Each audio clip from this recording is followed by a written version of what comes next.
You know who it is, the horror flick digger ditch Super 6 Big Mitch. And I'm kicking in those with all three O's. And I'm bringing 28 101s because we Vegas sons. It's the Meadowlands. Yeah, it's the Metals, man. And you already know what's happening. I'm a 530 baby. Yeah, the desert maybe. Hubba dub. Boom. Hubba dub. Scrub. You already know. Nah, I'm just playing. Welcome to Vegas Chronicles, man, with the whole Super 6 Big Mitch. And before I get started, to the individual that said, my shirts, can you see them? There you go. So I moved out the way. So now you know what they is. But anyway, shout out to everybody that's been supporting my small platform, man. Especially the homie about the View Muck, man. Shout out, man. Good looking for the support, man. I humbly appreciate it, man. And shout out for staying in tune with what I'm doing, man, and supporting me and all I'm doing, man. It's crazy how someone from a whole nother area, whole nother neighborhood that I was taught to frown upon be one of your biggest supporters and champions of doing right, man. It's a trip, man. You know, you youngsters need to quit putting your allegiance in people that's standing on the side of you, because sometimes the person on the side of you is the one you really need to watch. But anyway, moving along. I believe when I last left off, I was in the midst of talking about the Hispanics and the blacks. Let me pick it up from there. First and foremost, I believe I said that, you know, one thing that black gangs all have in common in Las Vegas is that they all been, you know, indicted by the feds, and it's because when the federal government, you know, start paying attention to you, you really doing something. You really out there, you know. And I don't know not one Hispanic gang that's in Las Vegas that's ever been indicted by the federal government. Not the 28th Street, not the Little Locos, not the Sanchucos, not the Los Hermanos. You know, I know you got some other gangs that then sprouted up, some white fences out here, 18s out here, even some clovers and all that old stuff, but you never really hear or heard about the Hispanic gangs being up under federal indictment. You see, the black gangs out here are bigger and they're more aggressive. There's no racial hostility or tension out here. But one thing that everybody will not deny is the fact that the black gangs are dominant when it comes to street behavior. The black gangs have always been dominant. Now, the Hispanic gangs, you know, like toward the early, like 92, 93, up in that area, they really started to really pick up what they was doing and really get more aggressive toward one another. You know, the 28th Streets went to war with the Sanchucos, you know, and that was a bloody war. You know what I mean? So they really start picking up what they was doing, but they never picked it up to the point to where they got the federal government's attention.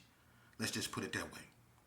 But every neighborhood from Delmonico, you name it, has been indicted by the feds. If you was out there really doing something, they came and seen you. And they were mostly black gangs. They even got the A-dubs. They indicted them from prison. They were sending mail to different judges and stuff out here, and compromise mail, you know. YouTube standards won't let me, you know what I mean? But they were sending compromised mail to judges, and the feds went up in there and got them A-dubs. So they even got the whites, the federal government. They never, neither in a penitentiary or on the streets, indicted the Hispanics. Why? I don't know. So we go end that with that. You know what I mean? It speaks for itself. I'm not disrespecting them. I ain't saying they ain't with the function. I'm just saying they wasn't doing nothing that got the federal government attention. I don't know why it was always the black gangs that got the federal government's attention. You see what I'm saying? So that's that. Now, turn to the next page.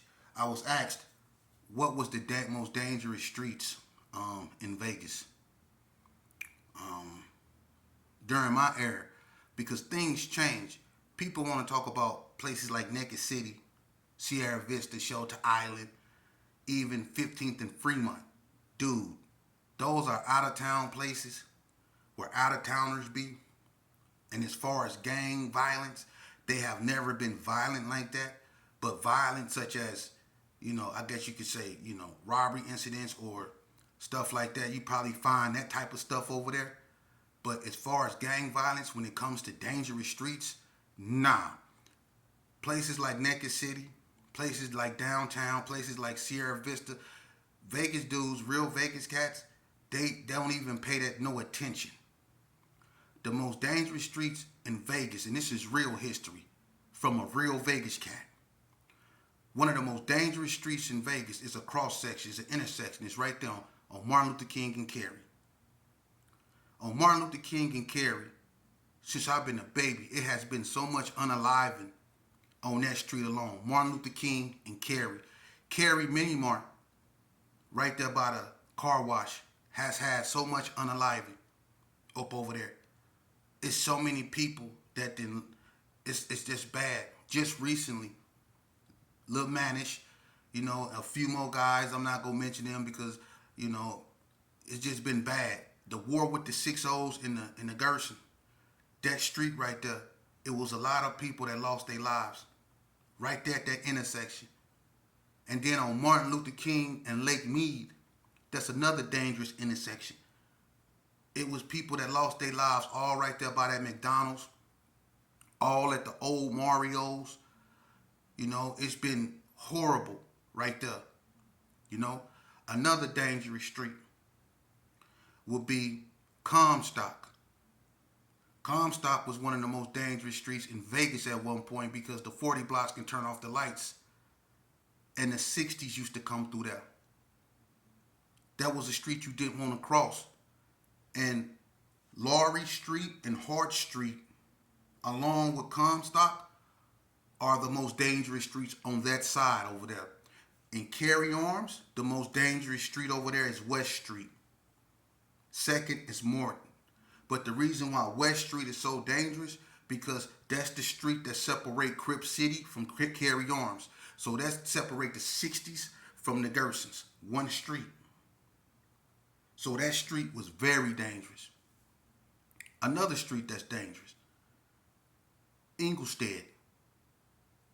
That street stretched all the way from Valley View into Wrigley Estates. That's the dangerous streets. Wrigley Estates, from Dutch to Princess to King Street, all them streets, horrible. Bluff in Crip City, horrible. Donna Street. Now, Donna Street is known for having the most shootings in one street. That's what made them so violent. But as far as people being unalived, Cary and Martin Luther King got them beat by far. And then you got other streets like Mary D, M Block, Bloody Mary, over there in the hood. Mary D, one of the worst streets in Vegas at one point. See, these are real streets that was horrible. Horrible. Other streets, Harvard, Yale, Webb, all them horrible streets. Streets like that, horrible. Streets, horrible. Horrible streets. Jackson and Jackson Street. That's horrible. Monroe and H, right there by Piru. That was one of the most dangerous streets at one time. Weaver Street in Sherman Gardens. Horrible. Horrible. Yeah. And then, this the cold part. People didn't know at one point in time, J Street, in the historic west side of Las Vegas, J Street, right there by Doolittle, J Street was looked at one of the most worst streets in America at one point. I didn't know how they did that, but J Street. And when you look at the worst area in Las Vegas, they put up the historical west side as being the worst area. But you have a whole bunch of streets that's known for being terrible. You got like Bruce Street downtown, like I say, 15th and Fremont. but they're not known for gang violence. So I don't add that. I'm talking about gang violence when people really suffer from gang, like White Street, Ellis Street. That's in the heart of ABM turf. So them is horrible streets, man. Diana Street, horrible streets, man. People think 28th Street was one of the most dangerous streets or areas in Las Vegas. It probably was. But I'm going to be honest with you. When it comes to gang violence, 28th Street wasn't cracking like that. You had dudes that was what they call Elmwood. You had Elmwood dudes over there in 28th Street. It wasn't cracking like that. It wasn't. Whatever 28th Street was going through with other Hispanic gangs, it wasn't bloody like the black gang wars. Them gang wars that the blacks was having, like the Donnas versus the 60s, or the Gersons versus the 60s, or 40 Block versus the 60s, or West Coast Bloods versus the Gersons, or whatever. Them was some bloody wars, man. People was unalived in them wars. 28th Street wasn't never cracking like that, man. I don't know who be chronicalizing these type of tales of Vegas, but they be lying, man. They be lying. 28th Street, when I'm not trying to take nothing from 28th Street. 28th Street is the second oldest gang in Las Vegas, next to Herbert Gerson. The GQs is the third oldest gang. But then you had organizations or what you call clubs that preceded all that, like the Associates and the Highland Magicians and the Byron Boys and the Funkadelics. You see? But 28th Street, is legendary, but they never have been violent like per se Donna Street, like say Herbert Gerson, Madison Terrace, Sherman Garden, or Marble Manor, or over there on Civic Center. The little locals over there by, I think, Von Tobel, they wasn't violent like that down there, man. They was going through what they was going through, but they basically was doing a bunch of fighting, man. Every now and then, one of them might hit one of them with a screwdriver or something, but let's keep it real. They wasn't putting in no work like that, man. Come on, man. Y'all know they wasn't. Remember they had that TV show? I was on it. It was back in 1989. And it was about the Yellow Jackets, and they was going through everybody's neighborhood filming it. And it was one of the first gang specials in Las Vegas. I was on there in the alley. They had me and Lil Rocket on the car. They had Fat Dad, them on there. They had the Hard Time Hustlers, Roy Loke, and all them down there on there. They had the Donnas, everybody that they caught slipping, they had them on there. They made us throw up gang signs and all that old stuff. I was 14 years old on that show. And when it came on, it said, war, what is it good for? Absolutely nothing. That came on Channel 8 back in 89. They had that big, it was an hour gang special. Let me tell you something. And they had the dude from the Yellow Jackets, Caveman, LaRusso, they had David Reed and all them dudes up on there. The one black, it was only one black police on the Yellow Jackets, and he had real pink lips, like he was burned or something. Everybody remember that cat. They was all on there. But check this gonna mess you up.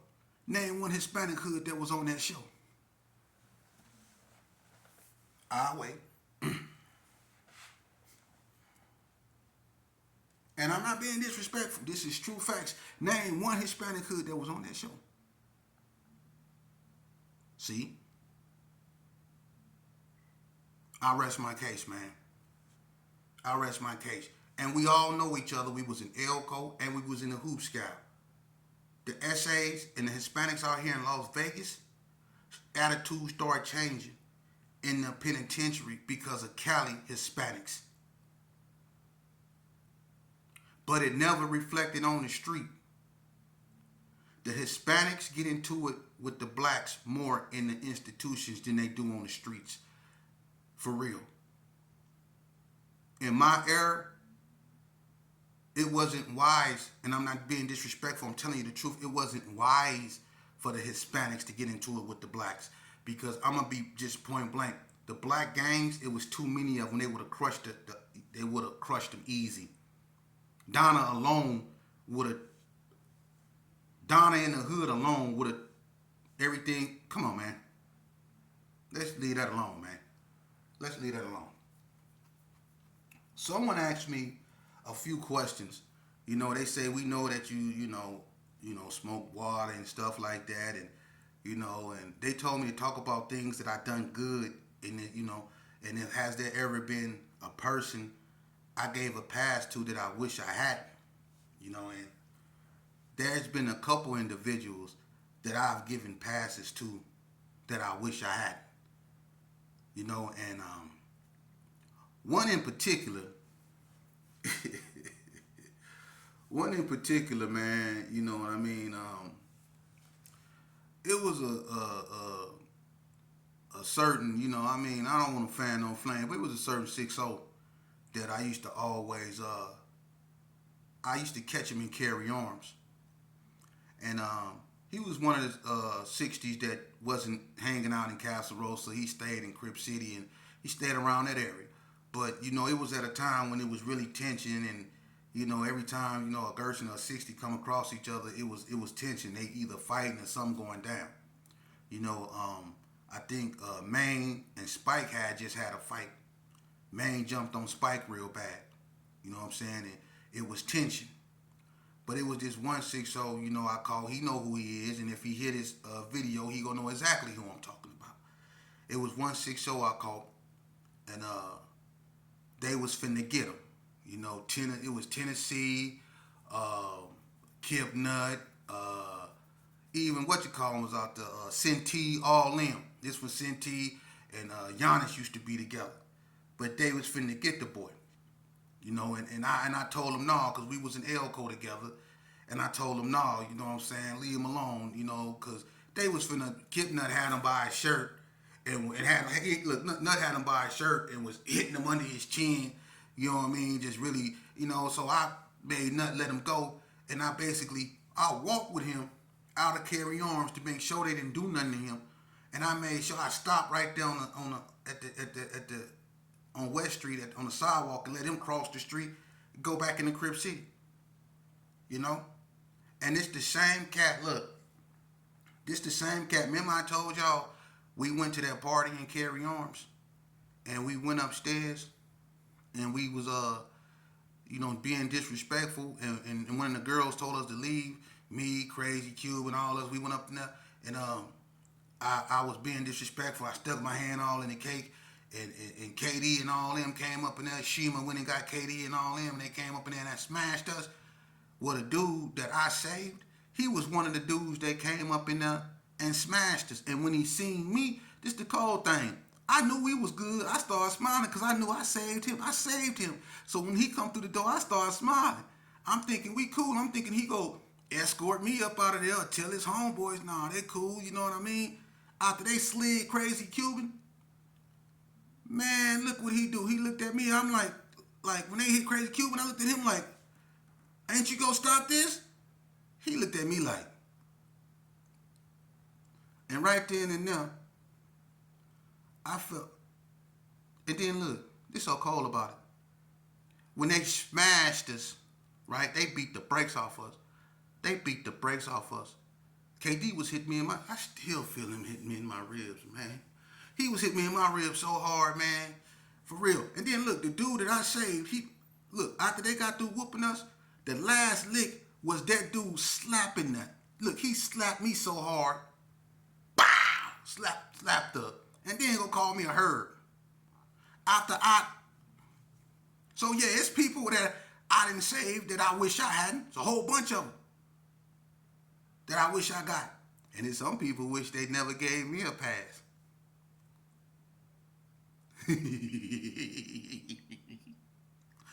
It's a whole bunch of people that wish they gave. Look, I told y'all about the time we jumped on Rodney from 6-0. He rest in peace. That was my partner, Rodney, Calvin Murray brother.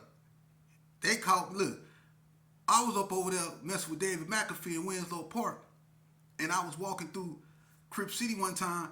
And they rolled right up on me in the blue colors. They jumped out the car on me. Blue balls, all of them. You know what I mean? And they was finna get me. But Rodney was like, that sheep. And they was cool. He gave me a pass. But when we caught Rodney O eating that bacon sandwich on the side of Calvin Murray baby mama house that morning in the Gerson, and we asked Rodney O who he was, I didn't know who he was at that time. I didn't. And when we went to Elko, Rodney O fired on me behind that. But when we caught Rodney O on the side of the building eating that bacon sandwich, I did him the same way that dude did me up in that house. We got right at him. And look, I was trying to take the sandwich out of his hand and couldn't get it. They was whooping him. I had his wrist and he had that bacon sandwich. He wasn't letting it go. I bit his hand and everything. He wouldn't let that bacon sandwich go, boy. I was trying to get that. And after we got the whooping, he still had the bacon sandwich balled up in his hand. Hey.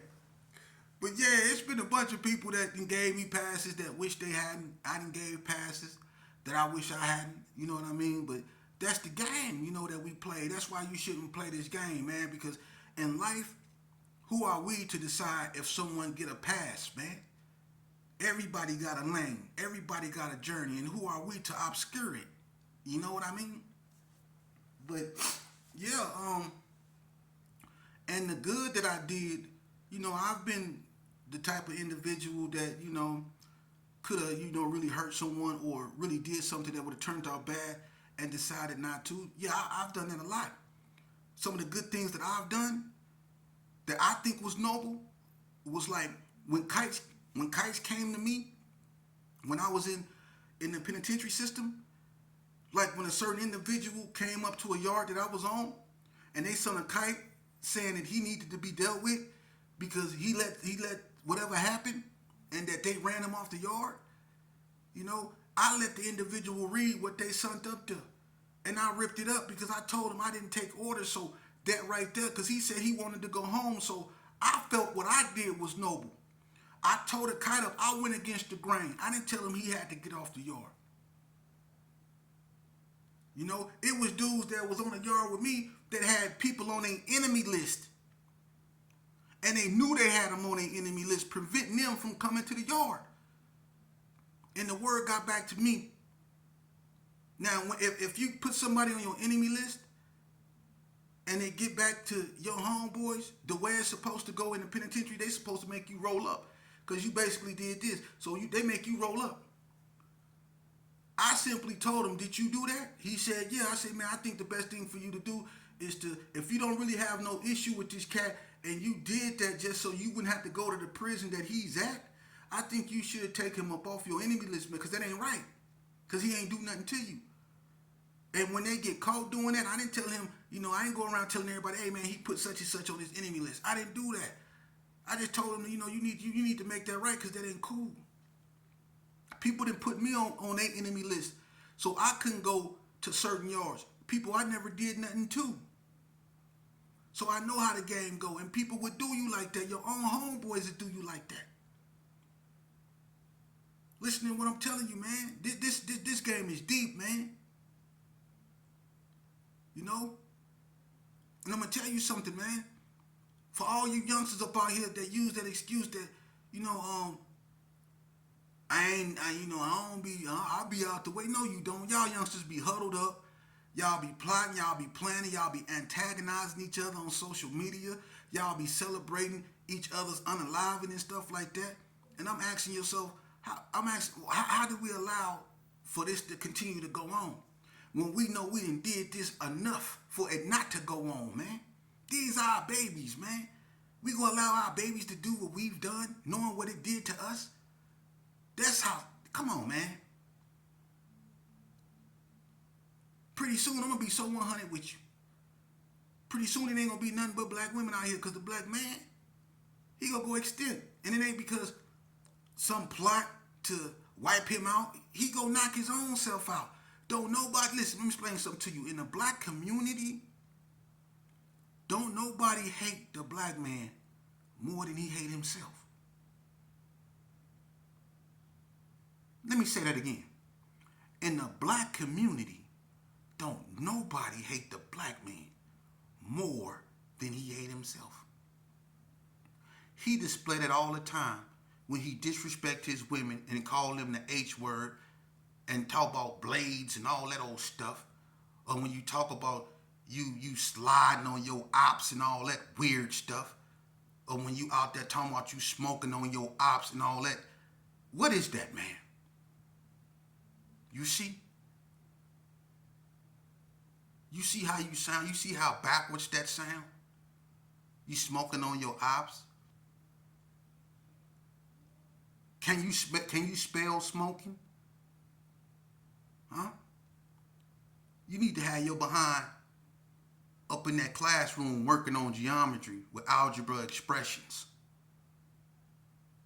That's what y'all need to be doing, man. Y'all running around here with stuff y'all ain't supposed to have with your sister clothes on. Come on, man. Wearing pants is so tight you got to get in the shower and wet them to take them off. Lucky Charm dreadlocks. You putting stuff in your eyebrows. You painting your fingernails. You wearing open-toed Nikes. That's what y'all out here doing, man.